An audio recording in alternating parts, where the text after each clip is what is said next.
So who is ready to get started? I know I am. So I have the wig stand secured to this table, and now we're just going to put the wig head on. And we are going to be wrapping this wig head with paper towel and saran wrap. I know when y'all saw that, y'all was like, what do we need paper towel and saran wrap for? But these mannequin heads are so tiny that if you make a wig on this, you will be very disappointed when you try to put it on your big head, okay?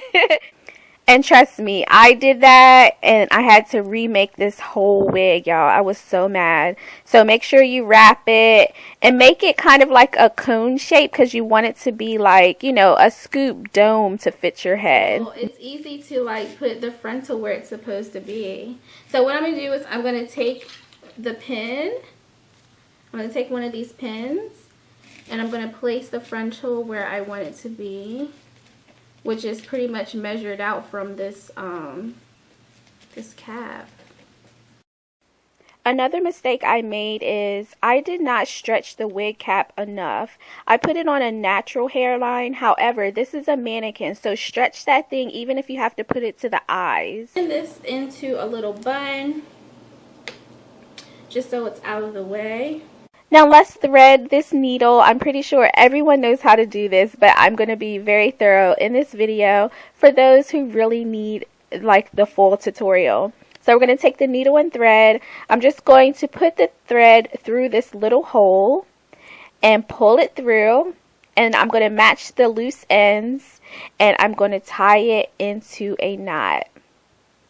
And then I'm going to cut the excess string off, and now we're ready to sew. And the first one should be difficult, and that's good because that means that you won't be losing it. So now I'm going to go through the cap again.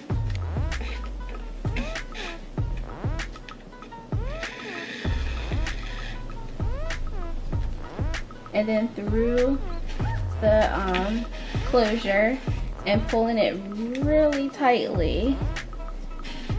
I'm just going to go all the way around, and then we'll start doing each layer starting from the back.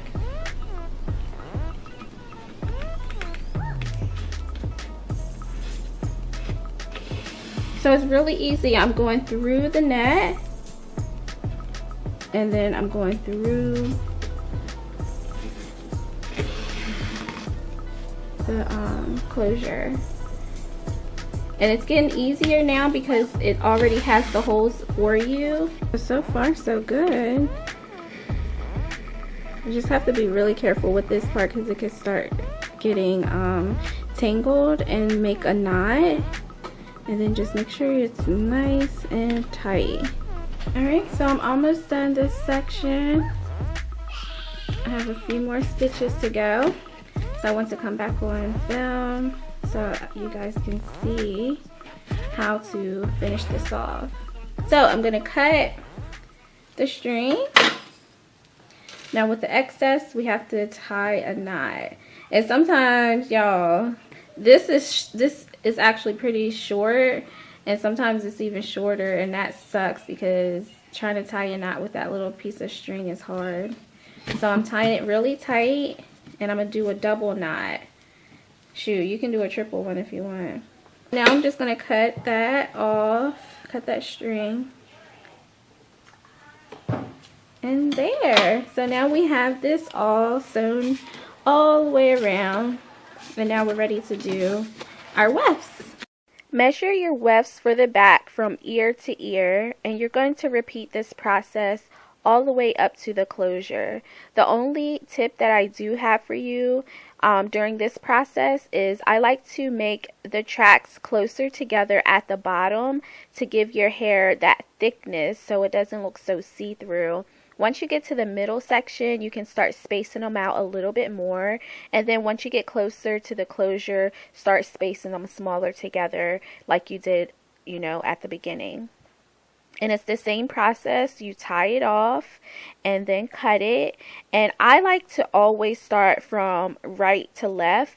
It just feels right to me. Some people like to, you know, end here and then start a track at this point and then go the opposite direction. But I really like to start, you know, the same way every time. It just has this rhythm. So as you can see, we are all the way back up to the closure, and the last track you actually are going to sew it onto that closure because you don't want any spacing, and the closure does have space for you to sew it. Off camera I did wash and blow dry this unit because I did not like this silky look. I wanted a more textured look, and of course I wanted the hair to be clean. Before applying your wig, you may want to lay your edges down or maybe wear a cap. I don't like wearing caps.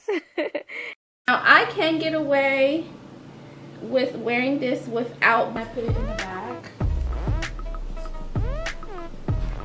Again, all the tips that I've given you in this video can help you create any type of wig with any type of hair.